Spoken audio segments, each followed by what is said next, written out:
My name is Sam Thevanayagam and I welcome you into my kitchen. For the next several minutes, I would like to use two things I'm extremely passionate about: my vocation as an entrepreneur and my hobby as someone who loves to cook, to share with you my recipe for successful entrepreneurship and stewardship. Once you have shaped your product or service, you should make sure that no one knows it better than you. Which brings me to my sixth ingredient: knowing your business. And to really know your business means you must know your product and service, know your customer, know your pricing and cost, know your key stakeholders, employees, investors, bankers, know your suppliers, and know your quality requirements. Let's get some more ingredients in here. This is starting to shape up real nice. Let's revisit each in detail. The first is to know your product and service. My mother used to say, know it like you know the dirt under your fingernails. Not the best example, right, while cooking, but a vivid one. Get intimate with what you're doing and become the expert on it. This is where you should allow your passion, empathy, and drive to come into play. Next, you've got to know your customer. This may sound obvious, but it's so important to envision your customer. Where do they live? What does their day look like? How are they measured?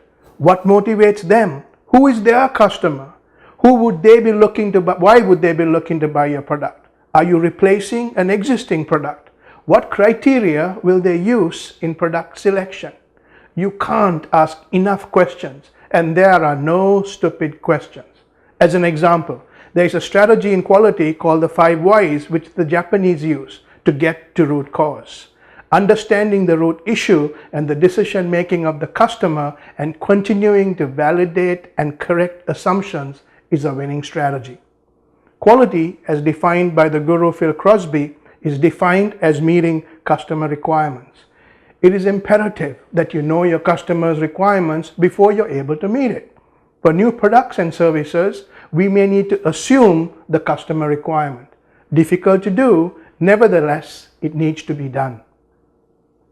After this, you got to know your pricing and costs. Having mentored many entrepreneurs, I noticed that creating and establishing a viable business often was determined by how well they knew their costs and pricing, which, by the way, are also important for successful stewardship. It is important to share what we know with others, to assist them on their journey, and it is equally important for us to be aware of how much we bring in, what we spend, and what we spend it on. Okay, enough with my Yoda impression, and back to pricing and cost. Once you decide on a selling price, it is difficult to change. So doing a lot of research and price comparisons before you decide on pricing is so important. Even though electronic commerce and cataloging make it easier to change prices, customers don't forget quickly. So take your time.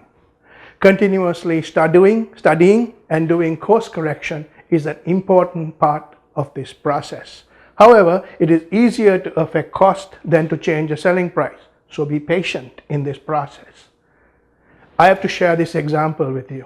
A veteran entrepreneur and mentor who I had the privilege of working for used to remind me, Sam, pigs get slaughtered.